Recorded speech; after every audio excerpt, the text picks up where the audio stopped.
Assalamualaikum warahmatullahi wabarakatuh. Halo semuanya, kembali lagi di sini dengan podcast GoPut alias Ghost Indo dan Puter. Nah, jadi di sini kita akan bahas topik ataupun isu yang sedang hangat diperbincangkan, yaitu adalah kaidah kebahasaan teks editorial. Nah, betul sekali.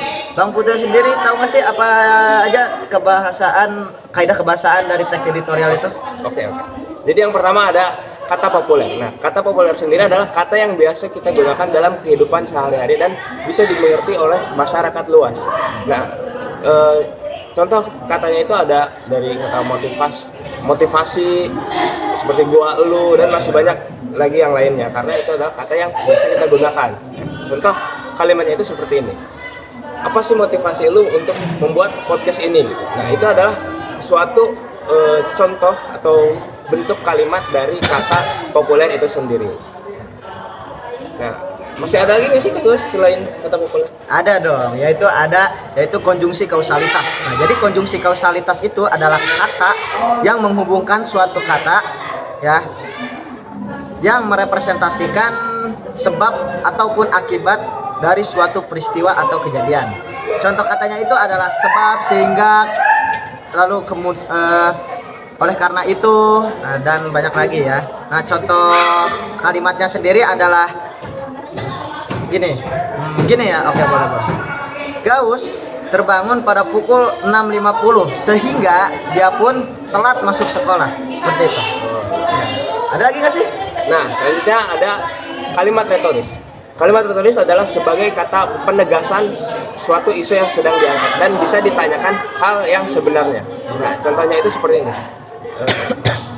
Sebagai manusia tuh kita masih membutuhkan makanan gak sih? Nah, itu adalah suatu bentuk kata dari kalimat retoris.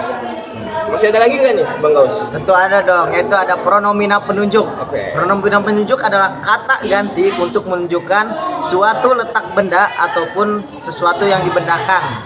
Contohnya itu ada sana, sini, situ, ini, itu. Nah, contoh kalimatnya itu adalah seperti ini. Siapa yang mau ke Pandeglang? Nah, siapa yang mau ke Pandeglang? Pandeglang ini bisa kita ganti menjadi sana. Jadi siapa yang mau pergi ke sana? Nah, seperti itu. Apakah kalau menurut Bang Putih ada lagi? Ada lagi. Selanjutnya itu adalah kalimat fakta. Kalimat fakta adalah kalimat yang bisa ditunjukkan kebenarannya dan yang sedang terjadi gitu. Kalimat ini biasanya ada di berita. Contohnya itu, contoh kalimat fakta itu seperti ini.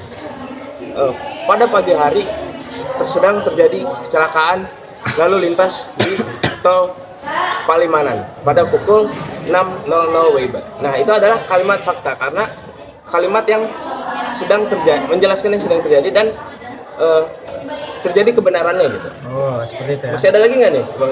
Ada, yaitu ada, kalau ada kalimat fakta pasti ada kalimat opini ya. Nah, jadi untuk kalimat opini ini adalah suatu kalimat yang berisikan opini atau tanggapan atau anggapan seseorang mengenai suatu peristiwa aja. Nah, jadi mereka tuh intinya kalimat anggapan ya, opini mereka gitu ya, opini pribadi. Nah, contohnya itu ada, contoh kalimatnya itu seperti ini. Sepertinya hari ini akan hujan. Nah, kan di sini ada kata sepertinya. Nah, sepertinya ini kan belum tentu apakah akan hujan atau tidak. Lalu juga kan ini belum terjadi. Nah, jadi belum teruji kebenarannya, sehingga ini bisa dibilang kalimat opini. Itu kan kalimat fakta. Ya. Oke, seperti itu. Ada lagi nggak sih kira-kira? Sebenarnya itu terakhir sih ya. Iya. Ya, Sepertinya cukup sampai situ saja sih. ya. Seperti situ saja ya. Terima kasih telah mendengarkan podcast kami. Stay tune buat podcast selanjutnya. Wassalamualaikum warahmatullahi wabarakatuh.